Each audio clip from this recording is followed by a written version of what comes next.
Hello friends, in this video we are going to learn about characteristics of a company. We will first read all these characteristics and then we will specify some of these characteristics and accordingly we will learn. Number 1, voluntary association.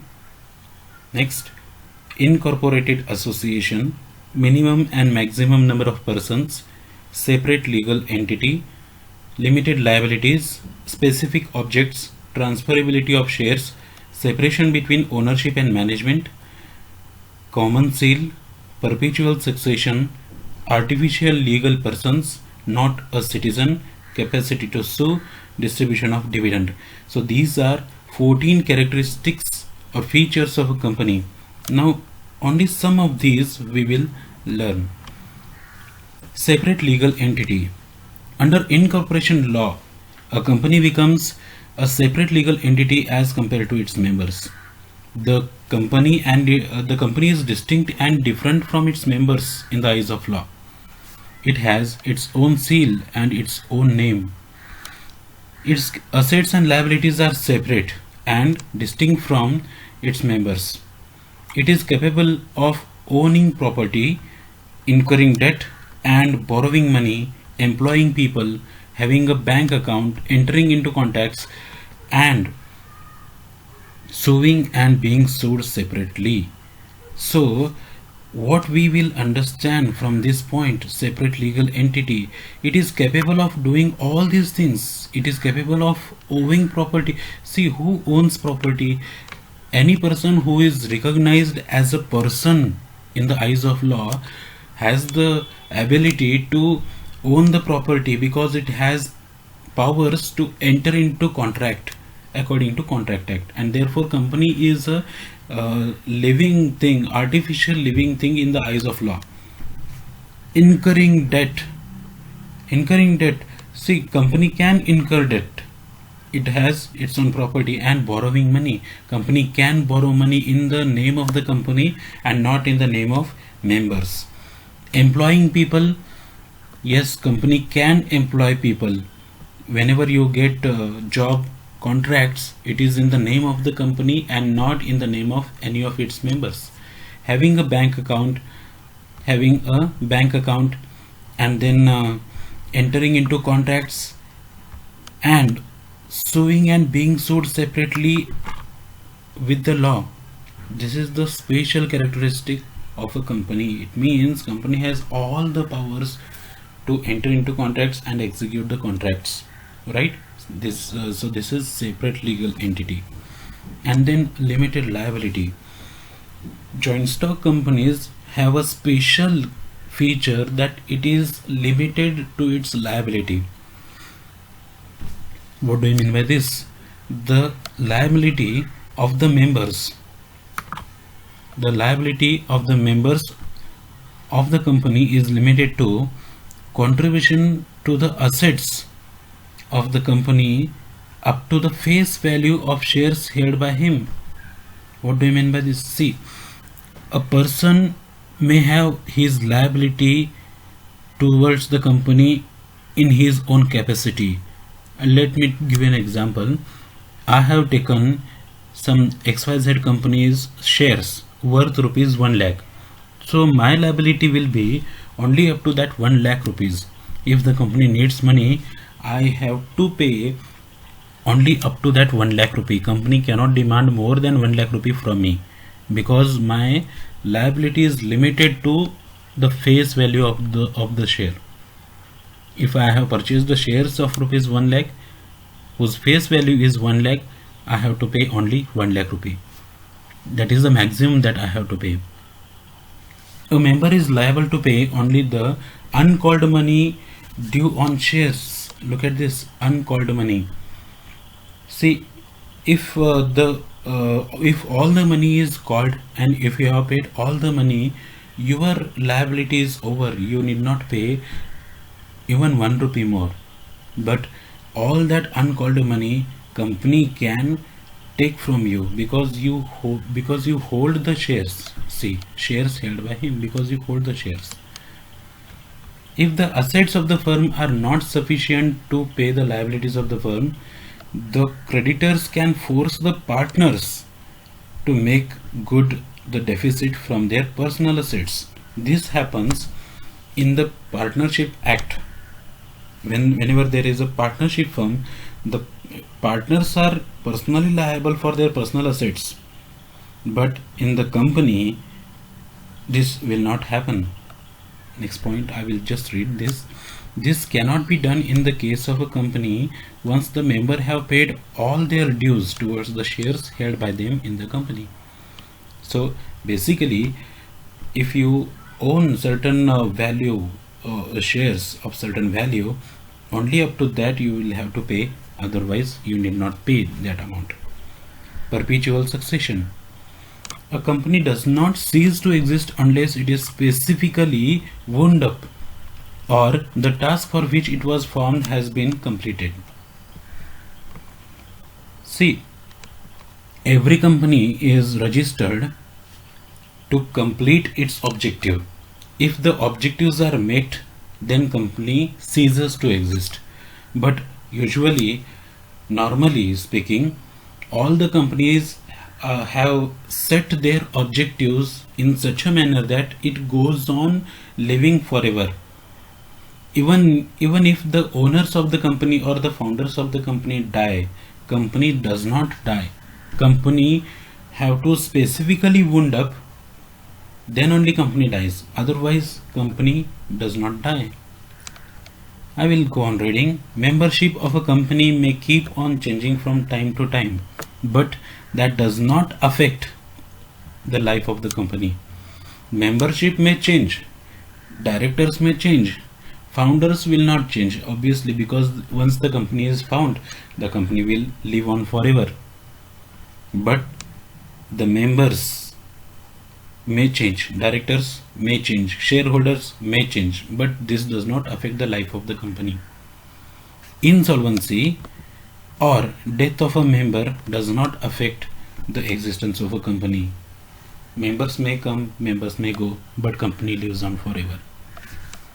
Transferability of shares. Shares in a company are freely transferable. Freely transferable if it is public limited company, subject to certain conditions.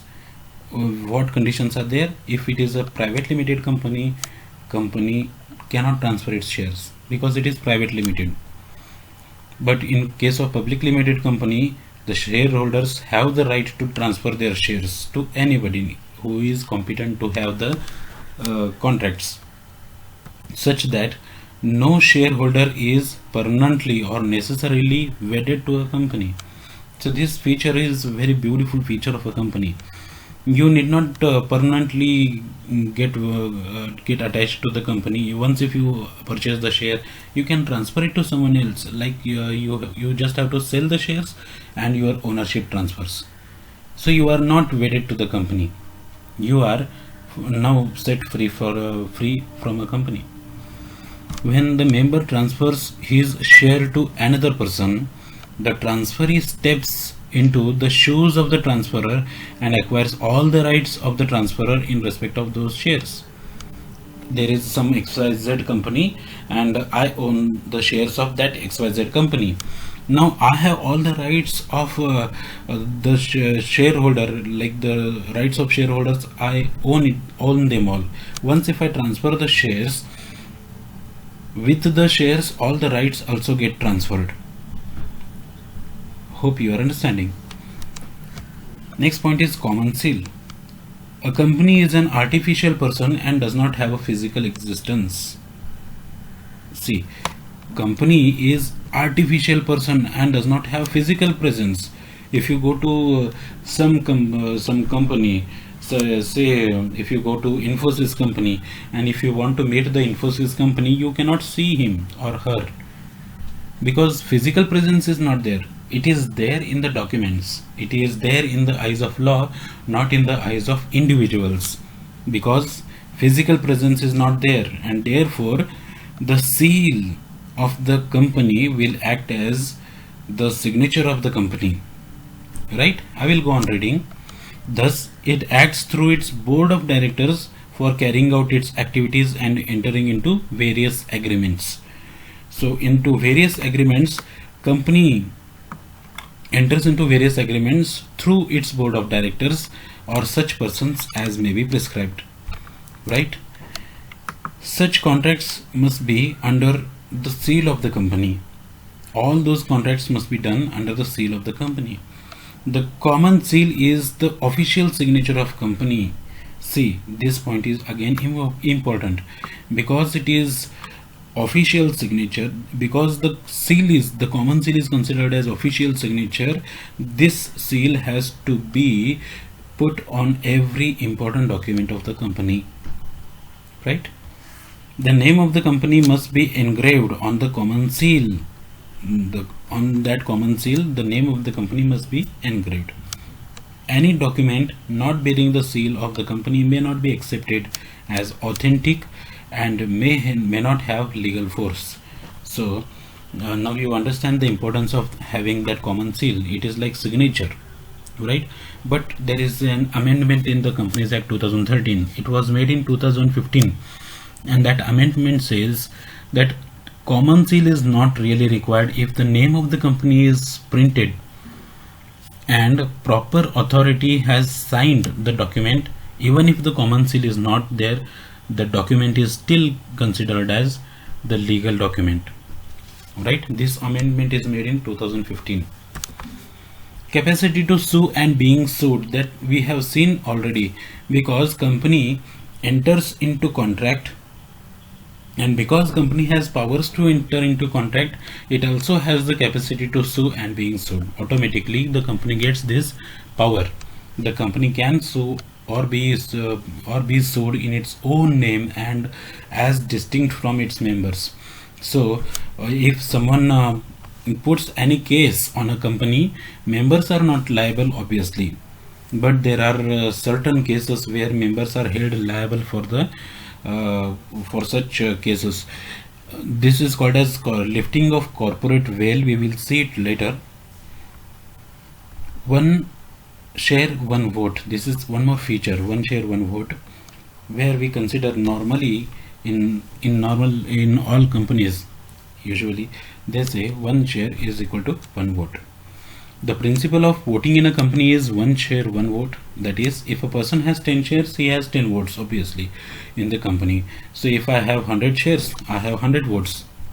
This does not mean that I have to vote 100 times, right? If I vote once, it is as good as 100 votes have been given, right? This is in direct distinction to the voting principle of cooperative society, where one member one vote principle is applied, right? In case of cooperative societies, every member has one vote.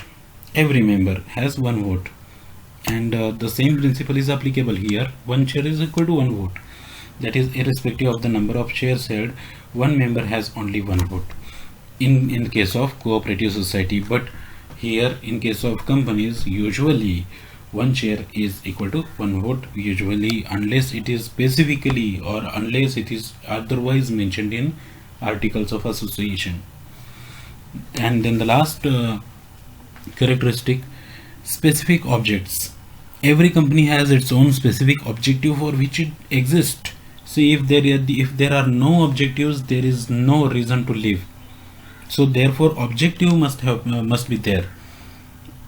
Objectives will tell you what to do and what not to do, right? So once the objective is met, the company ceases to exist.